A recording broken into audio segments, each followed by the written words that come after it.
സഖാക്കളെ, ഞാനിപ്പോ പറയാൻ പോകുന്ന കാര്യം കേട്ടാൽ നിങ്ങൾ കരുതും എനിക്ക് വട്ട് കൂടിയെന്ന്. അല്ല, കുറച്ച് വട്ടുണ്ടെന്നുള്ളത് ഞാൻ സമ്മതിക്കുന്നു.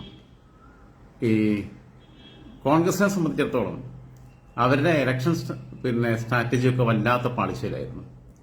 ഞാൻ പലപ്പോഴും കരുതിയിട്ടുണ്ട്, ഈ സുനിൽ കനകോവിലിനും അല്ലെങ്കിൽ പ്രശാന്ത് കിഷോറിനൊക്കെ പകരം എന്നെ പിടിച്ചിട്ട് ഈ തെരഞ്ഞെടുപ്പ് തന്ത്രജ്ഞനാക്കുകയാണെങ്കിൽ അത്യാവശ്യം പൈസ തരികയാണെങ്കിൽ നമ്മളെ പണിയെടുക്കുകയായിരുന്നു. അവരെ സംബന്ധിച്ചിടത്തോളം അവരെ ഏറ്റവും നല്ല മുദ്രാവാക്യമായിട്ട് മുന്നോട്ട് വെക്കാൻ പറ്റിയ ഒരു കാര്യം ഉണ്ടായിരുന്നു. നിങ്ങൾ ആലോചിക്കേണ്ടത്, ഇപ്പൊ കേന്ദ്രമന്ത്രിസഭയിലെ രണ്ടാമനാണ് അമിത്ഷാ. ഗുജറാത്തിന്റെ മുഖ്യമന്ത്രിയും ആഭ്യന്തരമന്ത്രിയുമായിരുന്ന ആൾക്കാരാണ് ഇന്ന് രാജ്യത്തിന്റെ പ്രധാനമന്ത്രിയും ആഭ്യന്തരമന്ത്രിയായിട്ടിരിക്കുന്നത്. അമിത്ഷായേക്കാളും നരേന്ദ്രമോദിയേക്കാളും സീനിയർ ആയിരുന്ന ഒരാളാണ് പ്രതിരോധ വകുപ്പ് മന്ത്രി. അല്ല, പ്രതിരോധ വകുപ്പാണോ ഏതാ, നമ്മളെ ആ പ്രതിരോധ വകുപ്പ് കൈകാര്യം ചെയ്യുന്ന രാജ്നാഥ് സിംഗ്, പഴയ രാജസ്ഥാൻ മുഖ്യമന്ത്രി കൂടിയാണ്. അതേപോലെ അദ്ദേഹം ബിജെപിയുടെ ദേശീയ അധ്യക്ഷനായിരുന്നു. കേന്ദ്രമന്ത്രിസഭയിൽ അംഗമായിട്ടുള്ള നിതിൻ ഗഡ്കരി ബിജെപിയുടെ ദേശീയ അധ്യക്ഷനായിരുന്നു. ഇവർക്ക് രണ്ടുപേർക്കും ശേഷം, ഇവരൊക്കെ ദേശീയ അധ്യക്ഷനാകുമ്പോൾ സംസ്ഥാന രാഷ്ട്രീയത്തിൽ നിന്ന ഒരാളാണ് ഈ അമിത്ഷാ. ഇവർക്ക് രണ്ടുപേർക്കും ശേഷം ഇവരുടെ പിൻഗാമി വേറെ ദേശീയ അധ്യക്ഷനായിരുന്നു വെങ്കയ്യ നായിഡു. പുള്ളിയെ വെങ്കയ്യ നായിഡുവിനെ പിടിച്ച് വൈസ് പ്രസിഡന്റ് ആക്കിയിട്ട് ഒതുക്കി, രാഷ്ട്രീയ പ്രവർത്തനം, സജീവ രാഷ്ട്രീയ പ്രവർത്തനത്തിൽ നിന്ന് മാറ്റി നിർത്തി. എന്നാൽ രാഷ്ട്രപതി സ്ഥാനം കൊടുത്ത് അതൊട്ടില്ലതാനും. ഇവരുടെ എല്ലാം പിൻഗാമിയായിട്ടുള്ള അമിത്ഷായ്ക്ക് കിട്ടുന്ന അമിത പ്രാധാന്യം. ബിജെപിയുടെ അണികൾ പറയും ചാണക്യനാണ്, അങ്ങനെയാണ് ഇങ്ങനെയാണെന്നുള്ളത്. അങ്ങനെ ചാണക്യനൊന്നും ഇല്ലാന്നേ, അതൊക്കെ ഒന്ന് തോന്നല. ബിജെപി എന്ന് പറയുന്ന പാർട്ടി ഇപ്പൊ ഈ സിപിഎമ്മിനൊക്കെ പോലെ തന്നെ ഒരു ടീം വർക്കാണ്. ഒരാൾ ഒറ്റയ്ക്കൊരു തീരുമാനം എടുക്കുന്നൊന്നുമല്ല. അങ്ങനെ എടുക്കാൻ കഴിയില്ല ഇതിനകത്ത്. അവിടെ ചാണക്യന്മാരാരെങ്കിലും ഉണ്ടെങ്കിൽ RSSൽ നിന്നാണ് വരിക. RSSന്റെ നിർദ്ദേശപ്രകാരം പല കാര്യങ്ങളിലും അവർക്ക് തീരുമാനം എടുക്കാൻ കഴിയുള്ളൂ. സ്വതന്ത്രമായി പ്രവർത്തിക്കാനൊക്കെ അനുവദിക്കുന്നുണ്ടെന്ന് മാത്രം. അപ്പം ശരിക്കും പറഞ്ഞു കഴിഞ്ഞാൽ ഈ ഗുജറാത്തികളോട് പൊതുവെ മറ്റു സംസ്ഥാനങ്ങളിൽപ്പെട്ടവർക്ക് പ്രതിഷേധമുള്ളവരാണ്. അപ്പൊ ഗുജറാത്തിലൊക്കെ ജോലിയെടുക്കാൻ ഈ ബീഹാറികളും ജാർഖണ്ഡുകാരൊക്കെ പോകുന്നുണ്ട്. ഗുജറാത്തികൾ പൊതുവെ പണ്ടുതൊട്ടേ സമ്പന്നരാണ്. പറയുമ്പോൾ നമ്മുടെ രാഷ്ട്രപിതാവായ മഹാത്മജിയുടെ മണ്ണാണ്, ഒക്കെ ശരിയാണ്. അതൊക്കെ ഉണ്ടാവുമ്പോൾ അങ്ങനെയുള്ള വൈകാരികമായ ഒരു ബന്ധമൊക്കെ ഗുജറാത്തിനോട് രാജ്യത്തെ വിവിധ കോണിലുള്ള എല്ലാ മനുഷ്യർക്കുമുണ്ട്. പിന്നീട് നാനാത്വത്തിൽ ഏകത്വം എന്നതാണ് നമ്മുടെ ഒരു എന്താ പറയുക സ്ലോഗൻ. അതൊക്കെ ഉണ്ടാകുമ്പോഴും ഗുജറാത്തികളോട് മറ്റുള്ളവർക്ക് അതൊരു പക്ഷെ സാമ്പത്തികമായിട്ടുള്ള ഈ ഏറ്റക്കുറച്ചിലുകളുടെ ഭാഗമായിട്ടുണ്ടാവുന്ന അസൂയ കൊണ്ടാവാം, അല്ലെങ്കിൽ അവിടെ ജോലിയെടുക്കാൻ പോകുന്ന മറ്റു സംസ്ഥാനക്കാരോടും ബാക്കിയുള്ളവരോടൊക്കെ ഇവരെ വിചാരം, ഗുജറാത്തികളുടെ വിചാരം ഞങ്ങൾ വലിയ സംഭവമാണെന്നുള്ളതാണ്. ഇന്ത്യയിലെ ഏറ്റവും വലിയ മിടുക്കന്മാർ ഞങ്ങളാണെന്നുള്ള തോന്നൽ പൊതുവെ വെച്ച് പുലർത്തുന്നവരാണ് ഗുജറാത്തികൾ. ഗുജറാത്തികളൊന്നായിട്ട് ഞാൻ വംശീയമായിട്ട് അധിക്ഷേപിക്കുന്നല്ല. പക്ഷെ പൊതു മാനസികാവസ്ഥയാണ്. നമ്മളെ മലയാളികൾക്കുണ്ടല്ലോ ഈ സാധനം. തമിഴ്നാട്ടുകാരോട് നമുക്ക് പുച്ഛാണ്.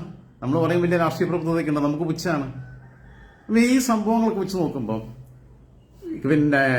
നരേന്ദ്രമോദിയും അമിത്ഷായും ഭരിക്കുന്നത് ഗുജറാത്തിന് വേണ്ടി മാത്രമാണ് എന്ന അർത്ഥത്തിൽ രാജ്യത്തിന്റെ സമ്പത്ത് മുഴുവൻ കേന്ദ്രീകരിക്കുന്നത് ഗുജറാത്തിലേക്കാണ് എന്ന രീതിയിലുള്ള വ്യാഖ്യാനം നടത്താൻ പറ്റുന്ന അവസ്ഥയിൽ ഇന്ത്യ എന്നാൽ ഗുജറാത്ത് മാത്രമല്ല എന്നൊരു മുദ്രാവാക്യം മുന്നോട്ട് വെച്ചാൽ മതിയിരുന്ന തെരഞ്ഞെടുപ്പിൽ അവർക്ക്.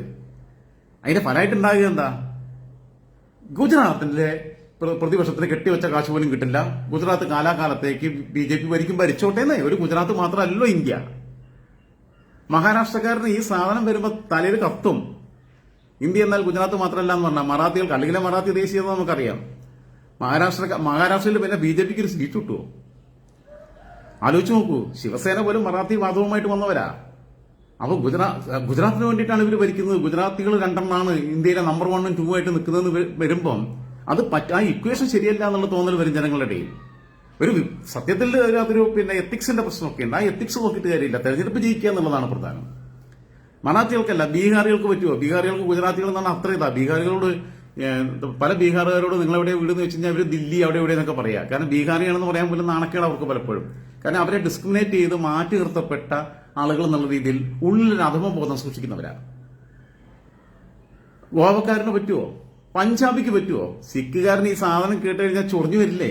അപ്പോഴല്ലേ അവൻ ചിന്തിക്കുക, സംഭവം ശരിയാണല്ലോ, ഇവർ ഈ ഗുജറാത്തികൾ രണ്ടെണ്ണം കൂടിയാണല്ലോ നമ്മളെ ഭരിക്കുന്നത്. ഓരോള്ളത് മുഴുവൻ അങ്ങോട്ടാണല്ലോ കൊണ്ടുപോകുന്നത്. ഏറ്റവും വലിയ പ്രൊജക്ടുകൾ മുഴുവൻ അവിടെയാണല്ലോ കൊണ്ടുപോകുന്നത്. ഏറ്റവും വലിയ ഇന്റർനാഷണൽ മീറ്റിംഗിൽ അവിടെയാണല്ലോ നടത്തുന്നത്. രാജ്യത്തിന്റെ തലസ്ഥാനം ഡൽഹിയാണെങ്കിലും ഒരു അനൌദ്യോഗിക തലസ്ഥാനമായിട്ട് ഗുജറാത്തിനെ മാറ്റാനുള്ള ശ്രമം കഴിഞ്ഞ 10 വർഷമായിട്ട് നടന്നുകൊണ്ടിരിക്കുന്നുണ്ടല്ലോ എന്നുള്ളൊരു സാധനം അത് മിന്നും. ഹരിയാനക്കാരന് പറ്റുമോ? ജാർഖണ്ഡുകാരന് പറ്റുമോ?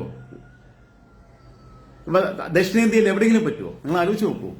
ഇപ്പൊ സംഭവം കർണാടകയിൽ അവർക്ക് നിലവിലുള്ള സീറ്റ് നിലനിർത്താൻ കുറച്ച് പ്രയാസം ഉണ്ടെങ്കിലും കേരളത്തിൽ എന്തായാലും ഒരു സീറ്റ് ഉറപ്പാണ്. തമിഴ്നാട്ടിൽ അവർക്ക് സീറ്റ് പിടിക്കാൻ പറ്റും, തെലങ്കാനയിൽ അവർക്ക് നന്നായി സീറ്റ് പിടിക്കാൻ പറ്റും, ആന്ധ്രാപ്രദേശിൽ അവർക്ക് PDP-യുമായിട്ടുള്ള സഖ്യത്തിലൂടെ നിലവിലുള്ള അവസ്ഥയിൽ നിന്ന് കൂടുതൽ സീറ്റ് പിടിക്കാൻ പറ്റും. നമ്മൾ പറയുന്നത് ഈ നോർത്ത് ഇന്ത്യയിൽ കുറെ സീറ്റുകൾ പോകുമ്പോൾ സൗത്ത് ഇന്ത്യയിൽ നിന്ന് വരാൻ അവർക്ക് സീറ്റുകൾ കൂടുതൽ പിടിക്കാൻ പറ്റും. ഇതൊരു ഫാക്റ്റാണ്. നോർത്ത് ഈസ്റ്റിലുള്ളവന് പറ്റുമോ ഇത് കേട്ടാ? ഗുജറാത്തികളാണ് ഭരിക്കുന്നത്, ഗുജറാത്തികളുടെ ഇന്ത്യയായിട്ട് മാറുകയാണ് എന്നുള്ളത്. നോർത്ത് ഈസ്റ്റിലുള്ളവന് പറ്റുമോ? കാരണം അവന് മണിപ്പൂരുകാരനെ ആസാമീസിനെ കണ്ടുകൂടാ, ആസാമുകാരനെ മിസോറാംകാരനെ കണ്ടുകൂടാ, ഓന് അരുണാചൽ പ്രദേശുകാരനെ കണ്ടുകൂടാ. മണിപ്പൂർ തന്നെ ഇവരെ എത്നിക് കൾച്ചറാണ്, അതിന്റെ ഭാഗമായിട്ടുള്ള ശത്രുതകളുണ്ട്, ഇവർ തമ്മിൽ തന്നെ പ്രശ്നമാണ്. ആ സമയത്ത് ഇങ്ങനൊരു മുദ്രാവാക്യം മുന്നോട്ട് വെച്ചിരുന്നെങ്കിൽ, ഇന്ത്യ എന്നാൽ ഗുജറാത്ത് മാത്രമല്ല എന്നൊരു മുദ്രാവാക്യം മുന്നോട്ട് വെക്കുകയും, ഗുജറാത്തിനെ തള്ളിപ്പറയുന്നൊന്നുമില്ല, ഗുജറാത്ത് അവരങ്ങെടുത്തോട്ടെ തന്നെ. BJP പിന്നെ ഗുജറാത്തിൽ ഞാൻ പറഞ്ഞ എതിർ സ്ഥാനാർത്ഥികൾക്ക് പ്രതിപക്ഷം ഉണ്ടാവില്ല, എതിർ സ്ഥാനാർത്ഥികൾക്ക് കെട്ടിവെച്ച കാശ് പോലും കിട്ടില്ല. ഗുജറാത്തി വികാരം ആളിക്കത്തും.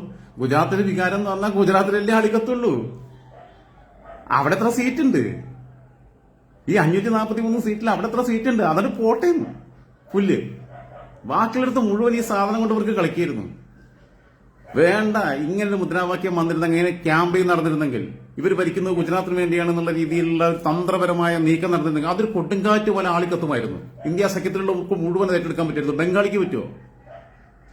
മമതാ ബാനർജിയും അരവിന്ദ് കെജ്രിവാളും ശരത് പവാറും ഉദ്ധവ് താക്കറെയും സൗത്ത് ഇന്ത്യയിലുള്ള നമ്മളെ സ്റ്റാലിനും, സൗത്ത് ഇന്ത്യക്കാരെന്താ ഹിന്ദി വിരുദ്ധ സമരത്തിലാണ് ഇവര്, പിന്നെ ദ്രാവിഡിയൻ പൊളിറ്റിക്സിന്റെ അടിസ്ഥാനം പോലും. ഇവർക്കെല്ലാം ആ ഒരു സ്വത്വബോധമുണ്ട്. നമുക്കുണ്ടല്ലോ ഈ സാധനം. നമുക്ക് റസൂൽ പൂക്കുട്ടിക്ക് സമ്മാനം കിട്ടുമ്പോൾ വലിയ സന്തോഷമാണ്. സഞ്ജു സാംസൺ ടീമിലെത്തിയിട്ടില്ലെങ്കിൽ നമുക്ക് പ്രതിഷേധമാണ്. KR നാരായണ ഉപരാഷ്ട്രപതി ആകുമ്പോൾ നമുക്ക് ഭയങ്കര അഭിമാനമാണ്. ഇന്ത്യയിൽ ഏറ്റവും പിന്നെ വിദ്യാഭ്യാസമുള്ള ആൾക്കാർ നമ്മളാണെന്ന് നമ്മൾ തന്നെയാണ് പറഞ്ഞുകൊണ്ടിരിക്കും. വിദ്യാഭ്യാസം കൊണ്ട് കാര്യമൊന്നുമില്ല എന്നുള്ളത് വേറെ കാര്യം, അത് വേറെ കാര്യം. ഇന്ത്യയിലെ ഏറ്റവും മോശപ്പെട്ട ജനത മലയാളികളാണെന്നുള്ള അഭിപ്രായക്കാരനെ, ഏറ്റവും ഫ്രോഡുകൾ. പക്ഷേ ഈ സാധനം കത്തിയിരുന്നെങ്കിൽ ഈ പറയുന്ന ഉത്തർപ്രദേശുകാർക്ക് പറ്റില്ലായിരുന്നു. വാരാണസിയിൽ പോലും നരേന്ദ്രമോദി വെള്ളം കുടിക്കുന്ന അവസ്ഥ ഉണ്ടാവുമായിരുന്നു. അതുകൊണ്ടാണ് ഞാൻ പറഞ്ഞത്, ഒരു ഇലക്ഷൻ തന്ത്രങ്ങൾ മെനയുന്നതിൽ ഈ പ്രവർത്തക സമിതിയിലേക്ക് അകത്തിരിക്കുന്ന ഈ പൊട്ടന്മാരെ കൊണ്ട് ചുക്ക് ചെയ്യാൻ പറ്റുന്നില്ല. ഇവർ നേരത്തെ ആദ്യം പറഞ്ഞതുപോലെ തന്നെ, നിങ്ങൾ എനിക്ക് വട്ടാണ് ഭ്രാന്താണ് എന്ന് പറഞ്ഞാൽ എനിക്ക് കുഴപ്പമൊന്നുമില്ല. ആദ്യം പറഞ്ഞിരുന്ന പോലെ എന്നെ പണി ഏൽപ്പിച്ചിരുന്നെങ്കിൽ ഞാനേ ചെയ്തു കൊടുക്കുകയായിരുന്നു. തൽക്കാലം ലാൻസിലാം.